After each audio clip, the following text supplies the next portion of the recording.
baptême d'eau. C'est vrai que la plupart des candidats ne sont pas là ce soir. Mais nous allons néanmoins avancer avec cette étude. Je ne sais pas s'il y a des questions, des préoccupations avant que nous entrions dans le rappel de ce que nous avons vu la semaine dernière. Et ensuite, pour avancer sur la thématique, bien à partir de ce soir. S'il y a des préoccupations, nous allons donner quelques minutes pour les gérer avant de poursuivre.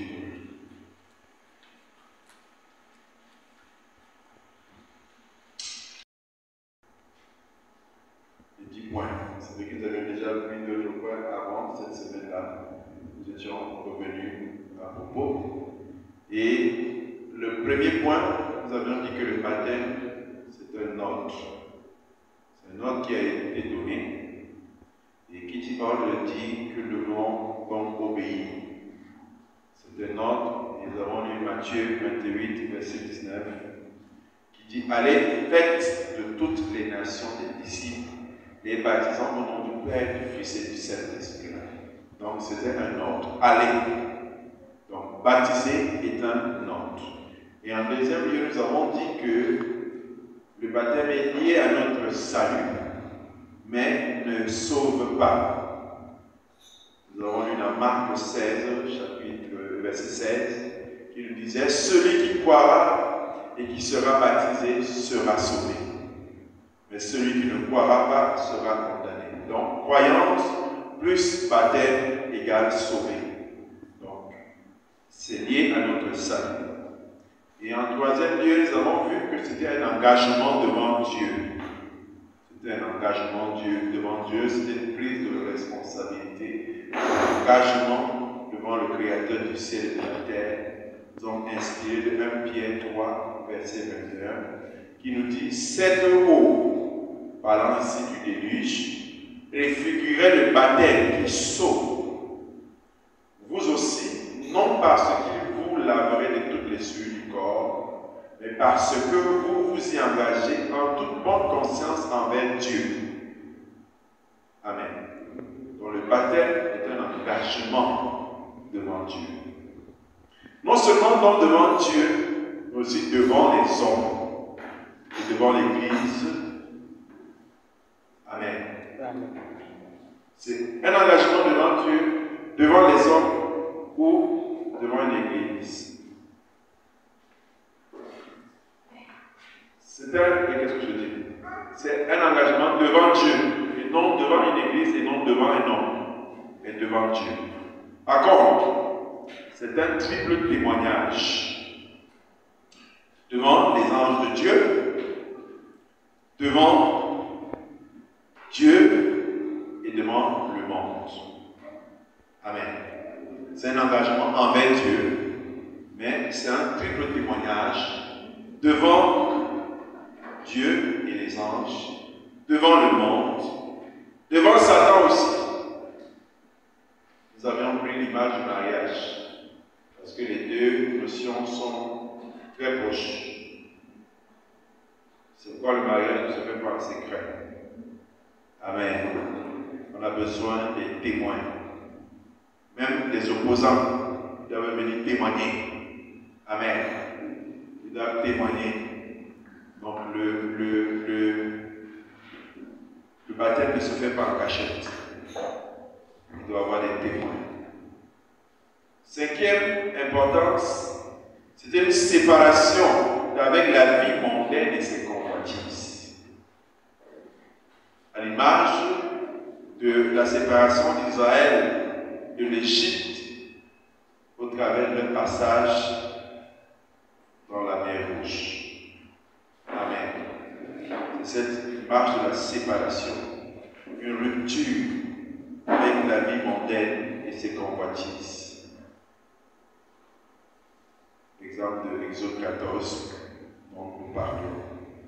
Et en sixième, le baptême est d'une grande importance. encore ça de la valeur. Nous avons dit que dans les actes, nous voyons la place que le baptême était réservé dans l'église primitive. Dès qu'une âme se convertissait sincèrement, la première chose qui lui était présentée était le baptême au nom de Jésus. Amen. On a le cas dans Acte 2, verset 38, qui nous parle de la Pentecôte, où Pierre dit aux gens qui étaient rassemblés, répentez-vous et que chacun de vous soit baptisé au nom du Seigneur Jésus-Christ pour le pardon de vos péchés et vous recevrez le don du Saint-Esprit. Et au verset 41, il nous dit, ceux qui acceptèrent sa parole furent baptisés. Et en ce jour-là, le nombre des disciples s'augmenta d'environ 3000 âmes. Amen. Donc c'était important dans l'église primitive. On a l'exemple des hommes et des femmes de la Samarie, dans Acte 8, verset 12, où la Bible nous dit, mais quand ils eurent cru à Philippe, qui leur annonçait la bonne nouvelle du royaume de Dieu, et au nom de Jésus-Christ, hommes et femmes se firent baptiser. Amen. L'exemple de l'unique éthiopien dans Acte 8, verset 24 à 40. Voici l'eau, qu'est-ce qui empêche que je sois baptisé? Philippe dit, si tu crois de tout ton cœur, cela est possible. L'eunuque répondit, je crois que Jésus-Christ est le Fils de Dieu. Il fit arrêter le char, et Philippe l'eunuque descendit, tous deux dans l'eau, et Philippe baptisa l'eunuque. Amen. Paul sort de Tars, en Acte 9, verset 17 à 20, Ananias sortit, et lorsqu'il fut arrivé dans la maison, il imposa les mains à Saul, en disant, Saul mon frère, le Seigneur Jésus qui t'est apparu sur le chemin par lequel tu venais, m'a envoyé pour que tu recouvres la vue et que tu sois rempli du Saint-Esprit. Au même instant, il tomba de ses yeux comme des écailles et recouvra la vue. Il se leva et fut baptisé. Amen. On a le cas de Corneille dans Acte 10, verset 40 à 48, où Pierre, lorsqu'il prêchait, disait, Dieu a ressuscité Jésus le troisième jour. Il a permis qu'il apparût non à tout le peuple, mais témoin choisi d'avance par Dieu. À nous qui avons mangé et bu avec lui, après qu'il fut ressuscité des morts. Jésus nous a ordonné de prêcher au peuple et d'attester que c'est lui qui était établi par Dieu, juge des vivants et des morts. Tous les prophètes rendent de lui le témoignage que quiconque croit en lui reçoit par son nom le pardon des péchés. Comme Pierre prononçait encore ces paroles, le Saint-Esprit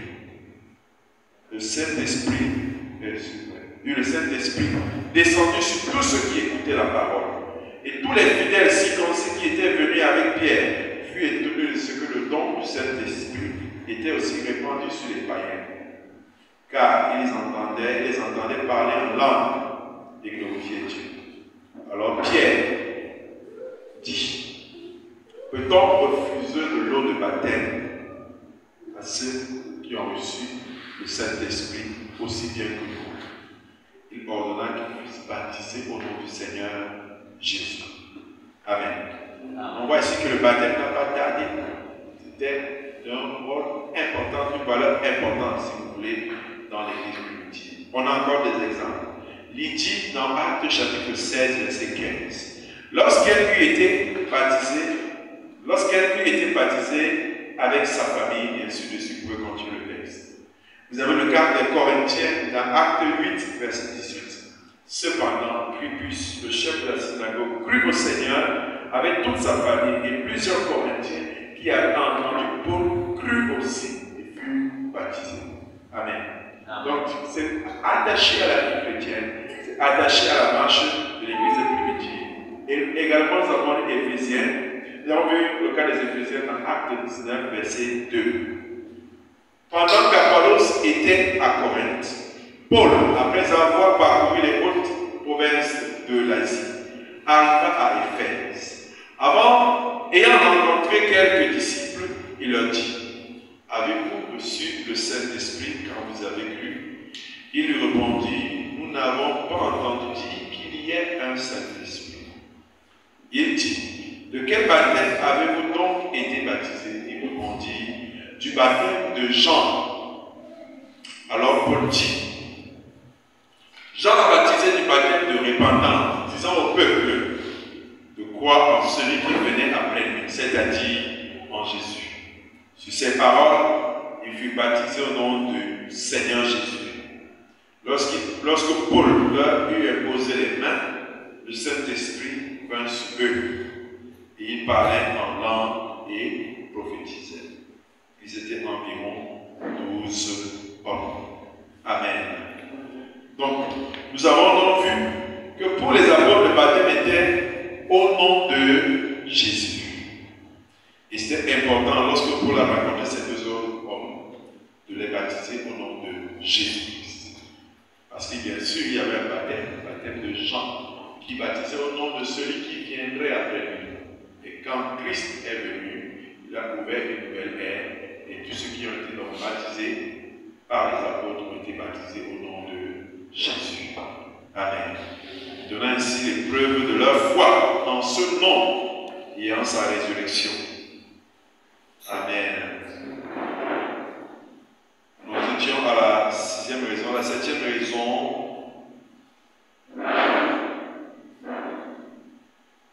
d'importance, nous avions dit que nous ne trouvons pas, nous ne trouvons aucun ordre dans les épîtres des apôtres concernant le baptême.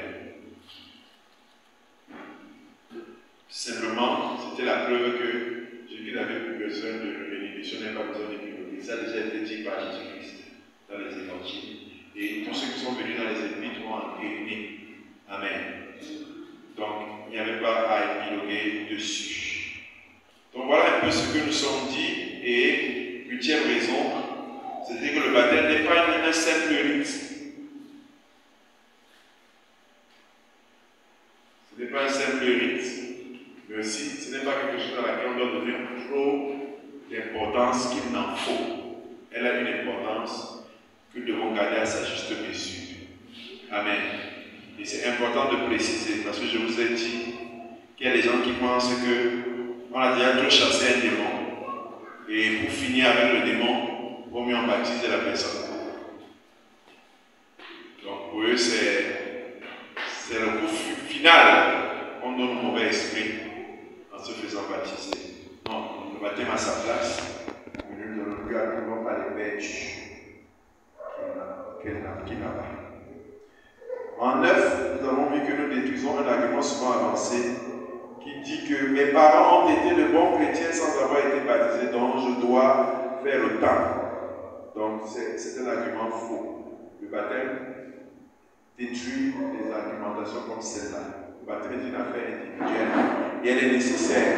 Oui, vous êtes des bons chrétiens, et baptisez-vous. Amen. Oui, je suis mieux même que les chrétiens qui sont baptisés. C'est peut-être vrai. Mais tu n'es pas baptisé. Amen. Tu n'es pas baptisé.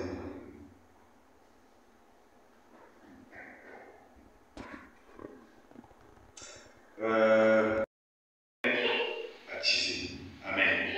On l'a lu dans Luc 7, verset 9 qui dit, et tout le peuple qui l'a entendu, et même les publicains ont été justifiés. Le peuple qui l'a entendu, même les publicains ont été justifiés.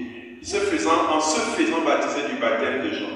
Mais les pharisiens et les docteurs de la loi, en ne se faisant pas baptiser par lui, ont rendu nul à leur regard le dessein de Dieu. Amen.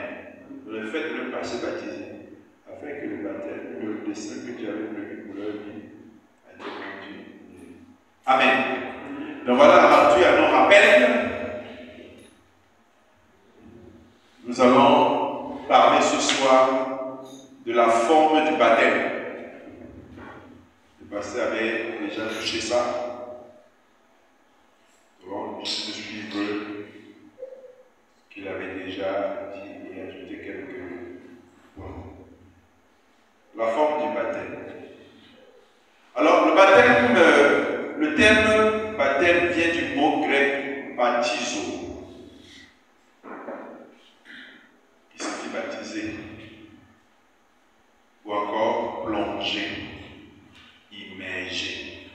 Amen. Baptise, vous savez, c'est B-A-T-I-Z-E. Baptiser. Ça vient du grec baptizo, qui veut dire baptiser, et baptiser qui veut dire plonger, qui veut dire immerger. Amen. Donc ainsi, ça annule toute raison de dire que l'aspersion est valable. L'aspersion ne peut être valable si le mot baptiser lui-même veut dire plonger. Amen. Si baptiser veut dire plonger, asperger de l'eau, n'a plus son sens, n'a plus de valeur. Immerger ne peut pas être aspergé. Amen. Ce n'est pas la même chose. Quelqu'un dira, mais pourquoi l'aspersion ne serait-elle pas valable pourvu que le cœur croit? L'argument qu'on peut donner, mais le plus important, c'est la croyance, c'est le cœur. Oui, comme j'ai toujours pris l'image du mariage, on peut s'aimer avec quelqu'un, on peut vivre en concubinage et être s'aimer passionnément, mais vous n'êtes jamais marié. Amen. Vous n'êtes pas marié. Aimez-vous profondément comme vous voulez, mais vous n'êtes pas marié. Aimez Dieu comme vous voulez, vous n'êtes pas baptisé. Aimez Dieu passionnément et faites l'aspersion, vous n'êtes pas baptisé. Amen. Baptisé, c'est baptisé. Comme marié, c'est marié. Présenter les actes. Il n'y a pas d'acte, il n'y a pas mariage. Il n'y a pas d'autre, pour nous en Afrique, il n'y a pas mariage. Amen. Donc, soyons clairs. Alléluia. Notre modèle, c'est Jésus-Christ. Et notre expérience doit être semblable à la sienne. Si l'eau dans laquelle il s'est baptisé était sale, il s'est néanmoins baptisé là-bas. Il aurait pu dire que lui, grand Dieu est trop saint, ne va pas entrer dans les petits eaux là. Ça ne suffit pas. Il a décidé d'entrer là-bas. Amen. Dieu n'a pas ordonné dans l'aspersion, mais l'immersion. Amen. Parce qu'avec l'aspersion, il n'y a plus de symbole de la mort. Il n'y a plus de symbole de la mort et de la résurrection de l'homme. Amen. L'homme n'est pas couvert par l'eau comme Christ a été couvert par la mort. Donc il n'y a plus ce symbole. Ce n'est que quelques gouttes. Et ces quelques gouttes, même physiquement, ça ne peut pas laver, non. Même les simples souris du corps. Ça peine que ça lave la face. Donc même en termes de lavage du corps, cette aspersion n'est pas efficace. Alléluia. Donc Christ est le modèle. Et il y a un symbole dans l'immersion qui est la mort et la résurrection. Et dans l'évangile, nous avons plusieurs preuves de l'immersion. Dans Matthieu 3, verset 16, il nous dit Jésus sortit de l'eau. Amen. Alors, est-il entré dans l'eau? Après, on lui a fait quelques jets d'eau sur le visage. Était-ce nécessaire donc d'entrer dans l'eau pour qu'on lui fit quelques jets d'eau sur le visage? C'est pas sérieux, c'est pas logique. Jean 3, 23 nous dit parce qu'il y avait beaucoup d'eau. Le baptême a été fait là-bas parce qu'il y avait beaucoup d'eau. C'était une question d'aspersion. On aurait pris une goutte, une bouteille d'eau minérale, si vous voulez, ou non minéralisée, qu'on aurait aspergé. On fit le baptême là-bas parce qu'il y avait beaucoup d'eau. Amen. Matthieu 3, 11 nous dit moi je vous baptise dans l'eau. Moi je vous baptise dans l'eau. Donc ça a sa place. Et spirituellement, l'eau représente le monde. Nous mourrons à cause du péché dans ce monde et nous mourrons avec le monde pour renaître en Christ. Amen. Donc ça a sa place. Si on regarde sur le plan historique, l'Église, la religion qui a engagé le baptême par immersion, par aspersion, elle-même baptisait par immersion, par le passé. On peut voir les vestiges des anciens lieux de baptême dans l'Église catholique. Ils le faisaient par immersion. Sur le plan géographique, vous pouvez en retrouver dans plusieurs points. Je vous fais fi et non. Mais aussi, regardez dans les textes de l'Église catholique, il y a quelques textes qui en parlent, qui parlent de l'immersion. Si on prend par exemple la Vulgate, qui dit que le baptême se donnait dans l'Église, qui montre que le baptême c'est dans l'Église.